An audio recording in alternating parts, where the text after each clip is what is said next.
तो दोस्त, आपका YouTube चैनल डायरेक्शन क्लास में आपका स्वागत करते हैं। चलिए आज आप लोग के लिए पार्ट 5 लेकर आए हुए हैं।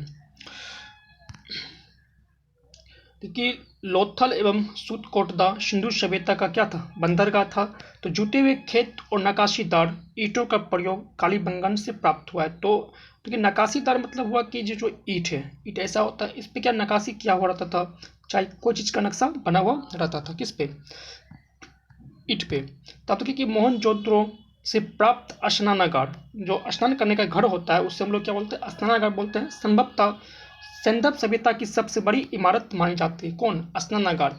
तो जिसके मध्य स्थित, मध्य में बीच में 11.8 मीटर लंबा और 7.01 मीटर क्या चौड़ा और 2.43 मीटर क्या था?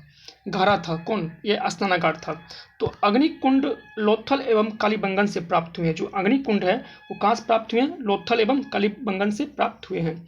तो मोहनजोदड़ो से प्राप्त एक सेल पर 3 मुख वाले देवता, एक सेल मतलब ये सेल हुआ, इस पर 3 मुख मतलब कितना? 3 मुख वाले देवता का मूर्ति मिला है और उनके चारों ओर हाथी, गेंडा, चीता और भैंसा विराजमान है, बैठे हैं। तो मोहनजोदड़ो से नर्तकी की एक कांस्य मूर्ति मिली है, जो नाच क्या कहती है? नर्तकी मतलब नाचने वाली की कांस्य की क्या मूर्ति मिली है। तो हड़प्पा की मोहरों पर सबसे अधिक एक श्रृंगी पशु का अंकन मिलता है। एक श्रृंगी पशु मतलब एक श्रृंग वाले पशु का अंकन मिलता है। यहाँ से प्राप्त एक आयताकार मोहर में स्त्री के गर्भ से निकलता हुआ क्या पौधा दिखाया गया है। तो देखिए, मन के बनाने के कारखाने लोथल एवं चाणूत्रों से मिले हैं। तो सिंधु सभ्यता की लिपि क्या थी? भावचित्रात्मक थी। यह लिपि दाईं से राइट टू लेफ्ट लिखी जाती थी। जब लेख एक से अधिक पंक्तियों में, ये पंक्ति जब भर जाती थी, तो पहली पंक्ति दाईं से बाईं ओर, पहली पंक्ति राइट टू लेफ्ट और दूसरी पंक्ति लेफ्ट टू राइट लिखी जाती थी, जब पंक्ति भर जाती थी तब। अब देखिए, लेखन कला उचित प्रणाली विकसित करने वाली पहली सभ्यता सुमेरिया की सभ्यता थी। कहाँ की सभ्यता थी? सुमेरिया की सभ्यता थी। तो सिंधु के लोगों ने नगरों तथा घरों के विन्यास के लिए ग्रिड पद्धति को अपनाई थी। कहाँ की? सिंधु के लोगों ने। घरों के दरवाजे और खिड़कियां सड़क की ओर नहीं खुलती थी। जैसे ये सड़क है, अब ये घर है, अभी घर के जो दरवाजे थे सड़क की ओर नहीं खुलती थी। क्या खुलती थी? इसके पीछे की ओर खुलती थी। क्या? खिड़कियां और दरवाजे। केवल लोथल नगर के घरों का दरवाजे मुख्य सड़क की ओर खुलते थे। जो लोथल नगर थे, इसका जो घर था, ये जो सड़क है, इसके आगे खुलते थे। अब देखिए कि सिंधु सभ्यता में मुख्य फसल क्या थी? गेहूं और जौ थी। किसकी? सिंधु सभ्यता की। सिंधववासी मिठास के लिए शहद का प्रयोग करते थे। तो मिट्टी से बने हल का साक्षी कहाँ से मिले हैं? बनावली से मिले हैं। यह क्या? हल कहाँ से मिले? बनावली से मिले हैं। रंगपुर एवं लोथल से चावल के दाने मिले हैं। क्या मिले हैं? चावल के दाने कहाँ से मिले हैं? लोथल एवं रंगपुर से मिले हैं, जिनसे धान की खेती होने का प्रमाण मिलता है। कहाँ से? लोथल और रंगपुर में। इससे पता चलता है कि लोथल और रंगपुर के जो निवासी थे वो क्या चीज़ करते थे? धान की खेती करते थे। चावल का प्रथम साक्ष्य लोथल से ही प्राप्त हुए हैं। सूरकोटदा कालीबंगन एवं लोथल से संदपकालीन घोड़े अस्थि पंजर मतलब जो है ना, जो पंजरा का जो हड्डी होता है, यहाँ पर जो अस्थि होता है, उसका यह अस्थि पंजर मिले हैं। तौल की इकाई 16 के अनुपात में थी। कहाँ पे?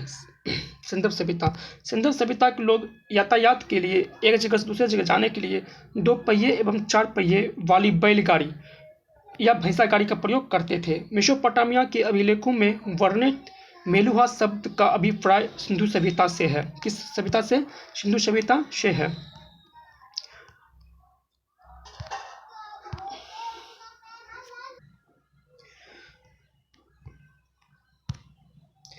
देखिए, संभवतः हड़प्पा संस्कृति एक शासन वर्ग के हाथों में था। कौन? हड़प्पा संस्कृति। पिगट ने हड़प्पा एवं मोहनजोदड़ो को एक विस्तृत साम्राज्य की जुड़वा राजधानी कहा था। जो पिगट है, उन्होंने हड़प्पा एवं मोहनजोदड़ो को जुड़वा राजधानी कहा था। तो सिंधु सभ्यता के लोग धरती को उर्वरता की देवी कहते, माने उपजाऊ की देवी कहते थे।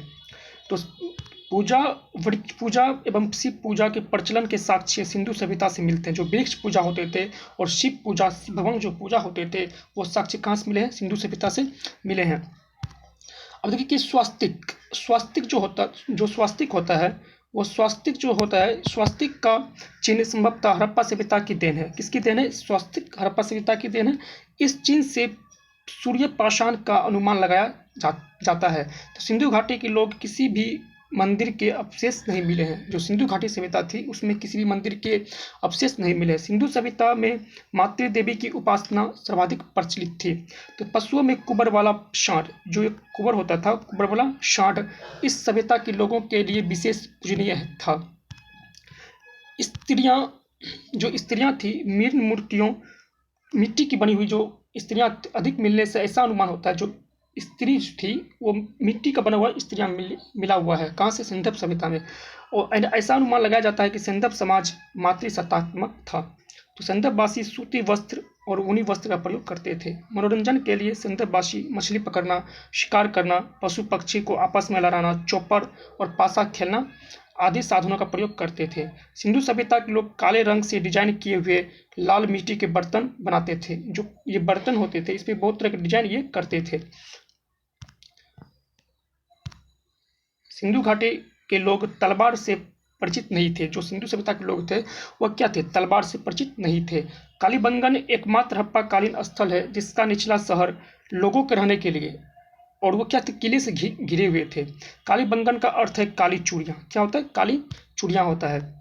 यहाँ से पूर्व हड़प्पा अस्त्रों के खेत जोते जाने और अग्नि पूजा की प्रथा प्रमाण मिले हैं। पर्दा प्रथा एवं वेश्यावृत्ति सिंधु सभ्यता में प्रचलित थी। कहाँ पे प्रचलित थी? सिंधु सभ्यता में प्रचलित थी।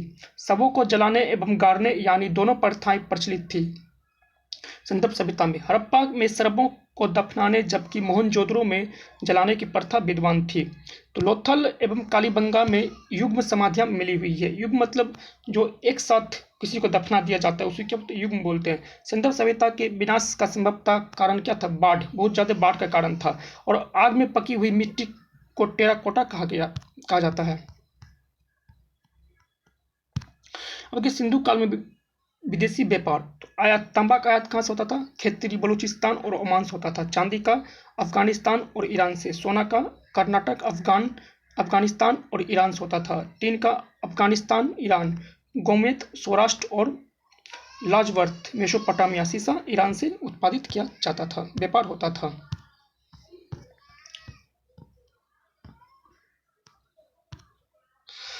हड़प्पा जो है कहाँ है? रावी नदी किनारे स्थित है। इसका उत्खनन किसने किया था? दयाराम साहनी ने किया था। मोहनजोदड़ो ये कहाँ है? रावी सिंधु नदी किनारे है। इसका उत्खननकर्ता राखलदास बनर्जी ने किया था।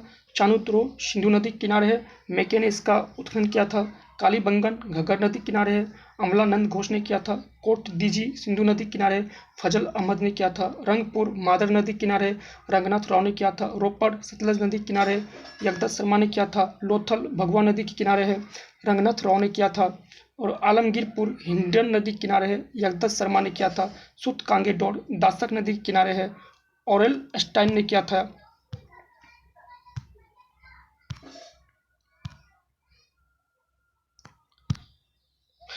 इस बात के बनावली रंगोई नदी किनारे है, रविंद्र सिंह बिष्ट ने किया था। धौलावीरा लूली नदी किनारे है, JPC जोशी ने किया था। सुत का सादी कौर नदी किनारे है और जॉर्ज डेल्स ने किया था।